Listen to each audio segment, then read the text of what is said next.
এখানে আমার বান্ধবী শাখা পলা পরে নিচে, বান্ধবীকে পুরো বউ বউ লাগছে। তোমার আজকে আইবুড়ো ভাত কেমন লাগছে? আজকে তোমার আইবুড়ো ভাত, কালকে তোমার বিয়ে, আর তুমি আজকে এত সুন্দর শাখা পলা পরেছো।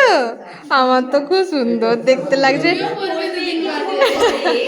বউ বউ ভাইবটা এসছে তো। আচ্ছা, এখানে রমার আইবুড়ো ভাতের সব অ্যারেঞ্জমেন্ট কমপ্লিট, শুধু বেটে থালা বসবে আর রমা বসবে।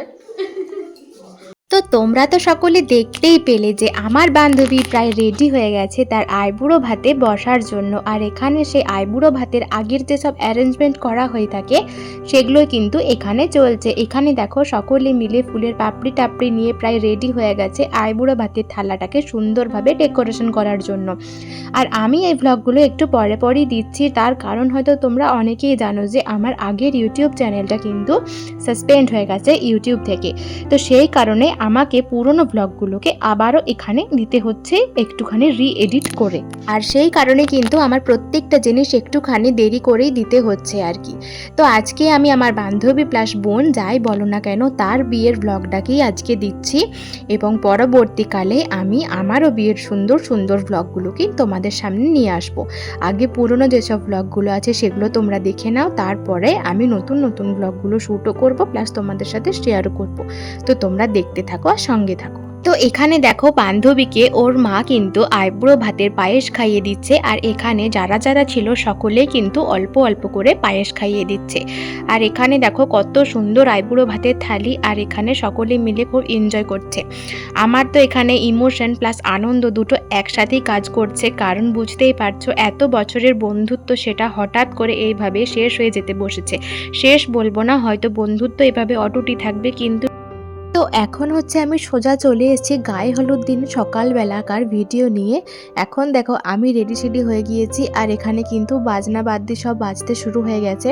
আমার মা বৌদি ওর এখনও কেউ রেডি সেডি সেরকমভাবে হয়নি, কিন্তু আমি রেডি হয়ে গেছি, কারণ আমি যেহেতু অনুষ্ঠানগুলো প্রত্যেকটা অ্যাটেন্ড করতে যাই। আর এরপরই হচ্ছে আমার পালা, এরপর আর কোনো বিয়েবাড়ি এনজয় করতে পারবো কি পারবো না, সেই জন্যে আমি একেবারে সেজে গুজে খুব সুন্দরভাবে রেডি সেডি হয়ে গেছি। আর এরপরে দেখো আমরা সকলে মিলে যাব হচ্ছে আখ ভাড় আনার জন্য। তোমাদের কাদের কাদের এরকম রিচুয়ালস আছে অবশ্যই কিন্তু আমাকে জানিও। আমার এই ফুল লুকটা কিন্তু আমাকে সাজিয়ে দিয়েছে আমার ছোট বৌদি, মানে আমার বৌরানী শাড়িটা পরিয়ে দিয়েছে। বাকি হেয়ারটা তো কিছুই সেরকম করিনি, সিম্পলভাবেই রেখেছি, আর জুয়েলারিসগুলো পরে নিয়েছি। বাদ বাকি প্রত্যেকটা জিনিস কিন্তু আমাকে আমার বৌদি করে দিয়েছে। আর মেকআপ তো আমি অ্যাজ ইউজুয়াল সেরকম একটা করি না, তাই শুধুমাত্র একটা ময়শ্চারাইজার ক্রিম মেখেই চলে এসেছিলাম। আর আমাদের সমস্ত বোনেদের কিন্তু থিম ছিল হলুদ শাড়ি, যেহেতু হলদি, হলুদ শাড়ি না পরলে কি মানায়, সেই কারণে দেখো প্রত্যেকে আমরা যতজন বোন ছিলাম প্রায় 8-10 জন মিলে প্রত্যেকে কিন্তু হলুদ শাড়ি পরেছিলাম, এবং আমরা সকলে মিলে ডালা মাথায় দিয়ে বেরিয়ে পড়েছিলাম আগভাড় আনার জন্য।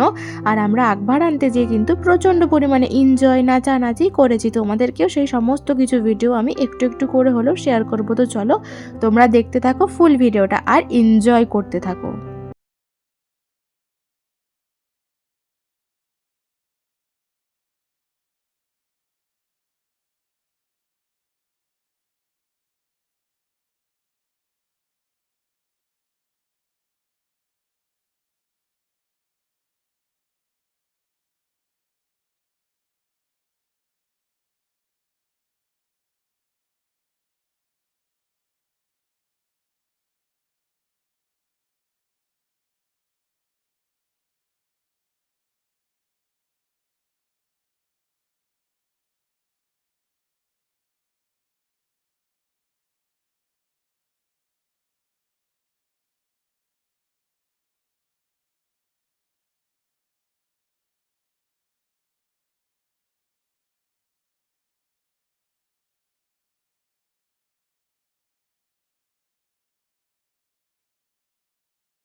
তোমরা তো এতক্ষণে আশা করি বুঝেই গেছো যে কতটা আনন্দ আর এনজয়ের সঙ্গে বিয়ে বাড়িটাকে আমরা কাটাচ্ছি। আর এই যে দেখো এখন আমরা কিন্তু আকবার সেরে বাড়ি ফিরছি। আমাদের এখানে কিন্তু জল শোয়ার কোনো নিয়ম নেই, এখানে কিন্তু ডিরেক্ট স্নান করানো হয়। সেটার ক্লিপ আমি অল্প পরিমাণে নিয়েছি, সেটাও তোমাদের সঙ্গে শেয়ার করব। তো এখন দেখো আমরা আকবার নিয়ে এখানে চলে এসেছি মন্দিরে। মন্দিরে কিন্তু আকবারগুলো রাখা রয়েছে আর এখানেই কিন্তু প্রণাম টনাম করাতে এসেছি আমরা সকলে মিলে। তো এখানে যেহেতু প্রচণ্ড পরিমাণে রোদ ছিল তাই আমি একটু প্রণাম করে এখান থেকে চলে যাচ্ছি। আবার দেখা হবে আমার বোনের গায়ে হলুদের সময়, ততক্ষণ পর্যন্ত ওয়েট করতে থাকো। আর এখানে দেখো বলতে না বলতেই রমার শ্বশুর বাড়ি থেকে কিন্তু তত্ত্ব চলে এসছে, মানে গায়ে হলুদের তত্ত্বের কথা বলছি। তো এখানে গায়ে হলুদের তত্ত্বে চলে এসছে আর এখানে দেখো সমস্ত বাজনা বাদ দিয়ে চলে গিয়েছে ওনাদের ওয়েলকাম করার জন্য। আর আমরাও কিন্তু এখানে একটুখানি অ্যাটেন্ড করেছিলাম। তো যাই হোক, এখানে আমাদেরই কাকিমা ওরা সকলে মিলে কিন্তু এখানে রমার যে তত্ত্বগুলো ছিল সেগুলোকে একটুখানি আনার চেষ্টা করছিল আর ওনারাও পিছন পিছন আসছিলেন। তো চলো এরপরে রমার গায়ে হলুদ তেলের সময় দেখা হচ্ছে। যেহেতু পার্লারে দিদিটা চলে আসবে খুব তাড়াতাড়ি, সেই কারণে আমরা গায়ে হলুদ তেল আসার পরেই বসে দিয়েছিলাম রমাকে গায়ে হলুদ তেলের জন্য। কারণ এইদিকে যত দেরি হবে তত নান্নিমুখ হতে দেরি হবে আর সমস্ত কিছু অ্যারেঞ্জমেন্টস রিচুয়ালস করতে কিন্তু ততটাই লেট হয়ে যাবে আর ঠিক সেই বিয়ের সাজে বসতে লেট হয়ে যাবে। তো সেই কারণে কিন্তু আমরা দেখো যত তাড়াতাড়ি সম্ভব চেয়েছিলাম আর কি ওকে গায়ে হলুদ তেলে বসিয়ে দেওয়ার জন্য। আর আমাদের হিন্দু বাঙালিদের তো রিচুয়ালসের শেষ নেই, একটার পর একটা রিচুয়ালস চলতেই থাকে। তো সেই কারণেই আমরা চেষ্টা করেছিলাম। আর এখানে দেখো যিনি আমাদের পুরোহিত মশাই ছিলেন উনি কিন্তু প্রথম গায়ে হলুদ তেলটা দিয়ে দিয়েছিলেন, এরপরে একে একে যারা গুরুজন রয়েছেন তারা সকলে এসে গায়ে হলুদ তেল ওকে দিয়ে যাবে। আর এই যে আমাদের নিত্যকনেও বসে পড়েছে। তো চলো তোমাদের সঙ্গে আমি পুরো ভিডিওটা শেয়ার করছি, তোমরা দেখতে থাকো।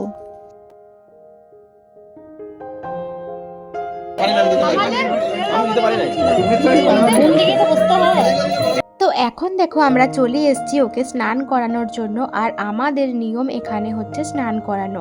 আমার বিয়ের সময় কিন্তু নিয়মটা একটু অন্যরকম ছিল, আমাকে কিন্তু জল সইয়ে এনে তারপর বাড়িতে স্নান করানো হয়েছিল। কিন্তু এখানে নিয়মটা একটু অন্যরকম, এখানে আবার পুকুর ঘাটে মেয়েকে মানে কনেকে কি বরকে নিয়ে আসা হয় এবং সেখানে কিন্তু স্নানটা করিয়ে দেওয়া হয়। তো তারও কিন্তু অন্যথা হয়নি, রমাকে ওর কাকিমা কিন্তু এইভাবে অল্প করে স্নান করিয়ে দিচ্ছে।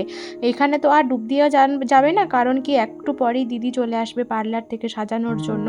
আর দিদি চলে এলে যদি হেয়ারটা এভাবে ভিজে থাকে তাহলে তো প্রচুর চিৎকার চেঁচামেচি করবে। সেই কারণে যতটা সম্ভব চেষ্টা করছিলাম একদমই জল অল্প করে, শুধুমাত্র নিয়মটা পালন করার জন্য জলটা যাতে দেওয়া হয় সেটাই চেষ্টা করা হচ্ছিল আর কি। এখানে কিন্তু রমাকে স্নান করাতে আনা হয়েছিল আর দেখো ওর স্নান করা কিন্তু কমপ্লিট হয়ে গেছে। আর আমাদের নিয়ম আছে স্নান করার পরে সূর্যদেবের মুখ দেখা যাবে না, সেই কারণে কিন্তু দেখো ওর মুখে পুরো তোয়ালে ঢাকা দিয়ে দেওয়া হয়েছে এবং ও কিন্তু একটা বাইকে বসে চলে যাবে সোজা ওর রুমের মধ্যে, মানে যেখানে কুবের পাতা হয়েছে সেখানে চলে যাবে। তো দেখো ওকে কিন্তু এরকমভাবে বাইকের মধ্যে বসিয়ে দেওয়া হলো এবং ও কিন্তু চলে যাচ্ছে। আর আজকের ব্লগটা আমি এই স্নান করানো অবধি শেষ করছি। পরের ব্লগে তোমাদেরকে দেখাবো আমরা রাত্রেবেলায় কি কি করেছি আর পরের দিনের সকালের বিদায়টা। দুটো ভিডিও আমি একটা পার্টে দিয়ে দেওয়ার চেষ্টা করব। তো যাই হোক, এখন দেখো ও বাড়ি চলে যাচ্ছে আর আমরাও কিন্তু এরপরে ডান্স করতে করতে বাড়ি চলে যাব। তো এই ছিল আমার আজকের বিয়ে বাড়ির ভিডিও। দেখা হচ্ছে পরের দিনই নতুন একটা ভিডিওর সঙ্গে, ততক্ষণ দেখতে থাকো।